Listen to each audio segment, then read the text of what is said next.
నుంచి 10 నుంచి 15 లక్షలు కొంచెం బిగ్ అమౌంట్ వాళ్ళు అడగటం జరిగింది. నేనే కూలి పని చేసుకునేవాడిని, నేను అంత ఎలా ఇచ్చుకోగలను, నేను అంత ఇవ్వలేను, నేను ఎంతో కొంత ఇస్తాను, ఆర్థిక సాయం చేస్తానని చెప్పి వాళ్ళు మాట్లాడుకుంటున్న క్రమంలో అక్కడ ఏం జరిగిందంటే ఒక రోజు కొంచెం గందరగోళ వాతావరణం నెలకొని ఊళ్ళోకి ఎవరు రాకుండా అటు నుంచి ఇటు నుంచి రెండు పక్కల బ్యారికేడ్లు పెట్టేసి ఆపేసి వాళ్ళు కొంచెం ధర్నా చేయడం, కొంచెం ప్రొటెస్ట్ చేయడం జరిగింది. ప్రొటెస్ట్ చేసిన తర్వాత ఊళ్ళో పెద్దలందరూ కూడా వాటిని సమన్వయం చేశారు, అందరినీ ఒప్పించారు. క్రిమేషన్ అయిపోయింది, ఎంతో కొంత ఆర్థిక సాయం చేస్తామని చెప్పి ఒప్పించారు.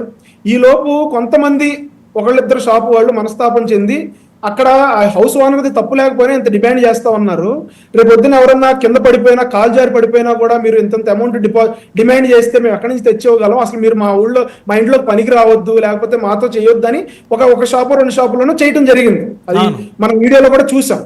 దాన్ని ఊరు పెద్దలందరూ కూడా మందలించడం జరిగింది. జనసేన పార్టీ తరఫున అక్కడ మా నాయకులు వెళ్ళటం జరిగింది, కూటమి నాయకులు వెళ్ళటం జరిగింది, గవర్నమెంట్ అధికారులు రావటం జరిగింది.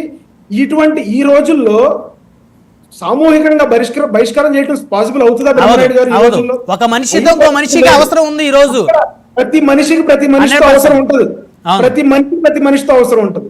ఎక్కడో తెలిసి తెలియక ఒకళ్ళిద్దరు చేసిన పొరపాటు అక్కడ ఊళ్ళో పెద్దలు అధికారులు అందరూ వాళ్ళని మందలించి వాళ్ళందరికీ చెప్పి సామరస్యంగా ఇష్యూని పరిష్కరించారు. ఆ కుర్రోడికి ఫైర్ యాక్సిడెంట్ అంటే ఎలక్ట్రిక్ షాక్ కొట్టి చనిపోయాడు కాబట్టి మా పార్టీ తరపు నుంచి కూడా క్రియాశీలక మెంబర్షిప్ ద్వారా అతనికి ఇన్సూరెన్స్ అమౌంట్ వస్తుంది. అదే విధంగా మా జిల్లా పార్టీ అధ్యక్షుడు అలాగే మా పిఠాపురం నియోజకవర్గ ఇన్ఛార్జ్ మర్రెడ్డి శ్రీనివాస్ గారు అక్కడ మిగతా ఎవరైతే ఉన్నారో వాళ్ళందరూ కూడా పెద్దలందరూ వెళ్ళి వాళ్ళని సముదాయించి అక్కడ వాళ్ళందరికీ నచ్చజెప్పి వీళ్ళ తరపున కూడా ఆర్థిక సాయం చేసి రావడం జరిగింది. అక్కడ సిచ్యువేషన్ ఈజ్ అండర్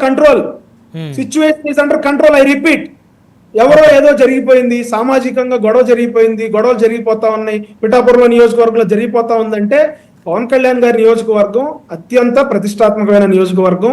ఏ చిన్న తప్పు జరిగినా అధికారుల దగ్గర నుంచి కార్యకర్త స్థాయి దగ్గర నుంచి పవన్ కళ్యాణ్ గారి వరకు ఎవరో కూడా ఉపేక్షించే పరిస్థితి ఉండదు.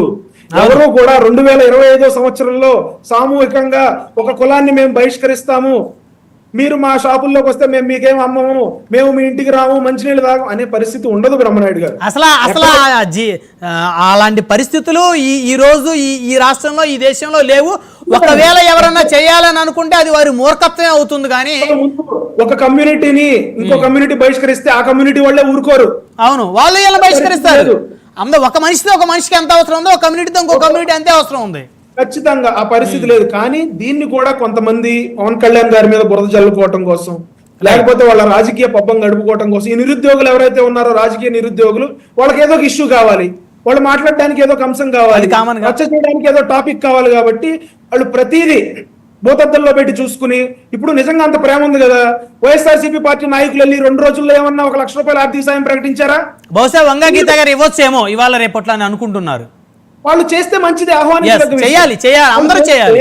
ఇప్పుడు దురదృష్టవశాత్తు జరిగినటువంటి ఇన్సిడెంట్ కి అందరూ చేయాలి, అన్ని పార్టీలో అవకాశం చెప్పాలి. ఇప్పుడు అక్కడ బహిష్కరించింది జనసేన వాళ్ళు కాదు, లేకపోతే టీడీపీ వాళ్ళు కాదు, వైసీపీ వాళ్ళు కాదు, ఎక్కడో ఒకళ్ళిద్దరు అన్నమాట వీడియోలో వచ్చింది.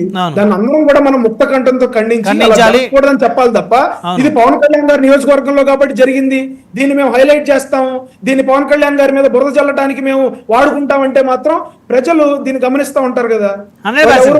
దీన్ని ఎంటర్టైన్ చేసే పరిస్థితులు లేరు బ్రహ్మనాయుడు గారు. మళ్ళీ మాట్లాడుతురు కృష్ణాని గారు ఉన్నారు, రాజకీయ విశ్లేషకులు. నమస్తే అండి కృష్ణాని గారు. సార్ మీ వాయిస్ మ్యూట్ లో ఉంది సార్, ఒకసారి అన్మ్యూట్ చేయండి సార్. కృష్ణాని గారు నేను అన్మ్యూట్ చేశానండి.